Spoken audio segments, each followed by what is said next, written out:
I kind of want to start with some questions because there's so many directions that Portland could potentially go in terms of who they look to move. You mentioned Malcolm Brogdon earlier, but also like I'm curious how crazy are they willing to get? Like, is there a chance that they move Jerami Grant now? Is there a chance that even Ayton becomes available? It sounds like based on our conversation, the answer is no there. But I want to kind of get your opinion on who even someone like Matisse, like who all is truly available and what areas in terms of obviously they're in a stage of roster development, but in terms of bringing guys back, what position, what prototype do you think that they'd be looking for? So I am unlike you. This is my least favorite time of year. Maybe it's just because I spent the whole summer dealing with the Dame stuff. They don't want the whole they don't want the entire, they don't want to just sell off every, there's this idea, and I feel like as a, NBA media, we've all kind of done a bad job of the way we talk about this stuff, where like it's this binary thing where any team that's rebuilding, hey, they have a player who's good, who's over the age of 25, they need to just trade him and get more draft picks. And it's like, right. It's not always like, I just talked about how important Malcolm Brogdon has been to have around for Scoot. Do I think it's possible if they move him before the deadline, if they get an offer that they like? Certainly, but he has a year left. Like I think like going into last year's deadline, everybody knew that they were going to trade Josh Hart because he was coming up on free agency. They weren't going to re-sign him for the money that he wanted. So they had to trade him before they lost it for nothing. Brogdon has a year left on his deal. So I feel like unless he gets injured, which, I mean, with him, it's a possibility. Because he has an injury history, so he could get hurt. But any deal I think that's there for him at the deadline is probably still going to be there this summer. So they could go either direction on that one. I actually think the guy to keep Jerami Grant, I really don't think is going to be that much. Not that he's untouchable, because I think Scoot and Shaden are the only real, truly like untouchable guys. But I get it. Like, I've seen all the national podcasts and all the national columns and whatever are talking about like doing their lists of like the top trade candidates for contenders, and Jerami Grant's name always comes up on that list. But I really would be surprised if he's moved at the deadline.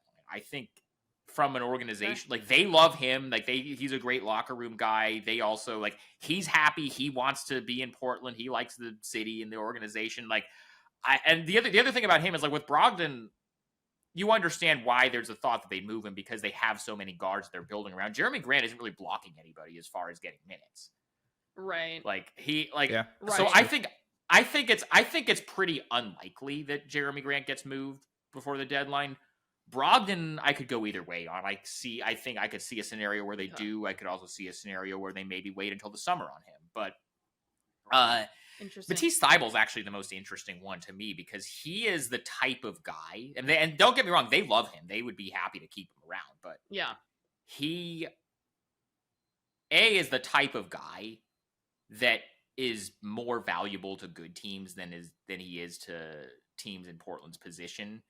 And he's also on a mid-level basically mid-level deal, because he signed that 3-year, $33 million offer sheet with Dallas that they matched. So it's pretty reasonable money. So it's less money that a contending team would have to match. Like with Jerami Grant, he's making like 26, 27 this year. So you're putting him on the Lakers or whatever, and it's like, oh, it's the D'Angelo Russell, and it's like, what the hell do the Blazers want D'Angelo Russell for? That doesn't fit with what they're like. Exactly. It's with Matisse Thybulle, it's less money to match.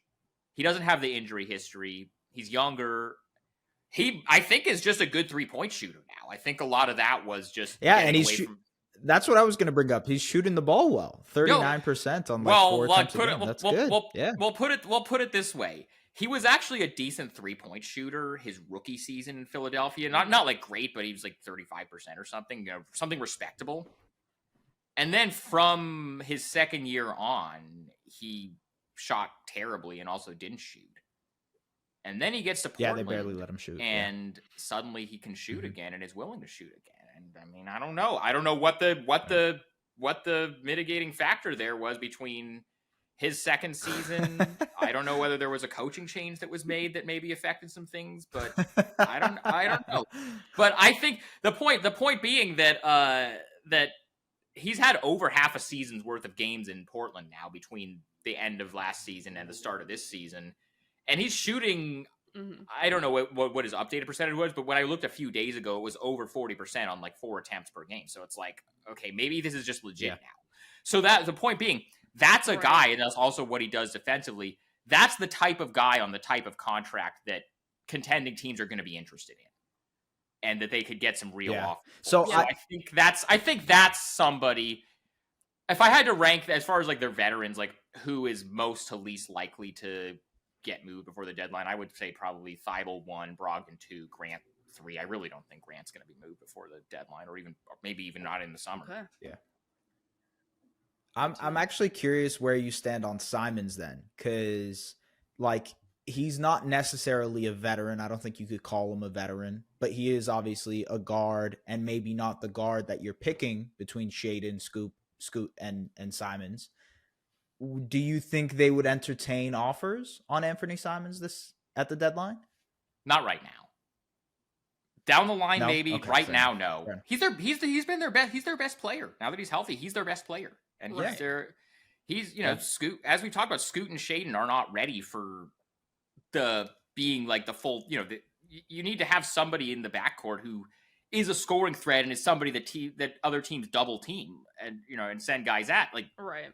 That's what, wherever you want to land on him at, long term, or like what his ceiling is, that's what he is right now. And having somebody like that around is going to make things a lot easier for Scoot and Shaedon. I think in like a year and a half, they'll have to make a decision about which of those guys they want to keep, but that's not something I think they're looking at right now. No.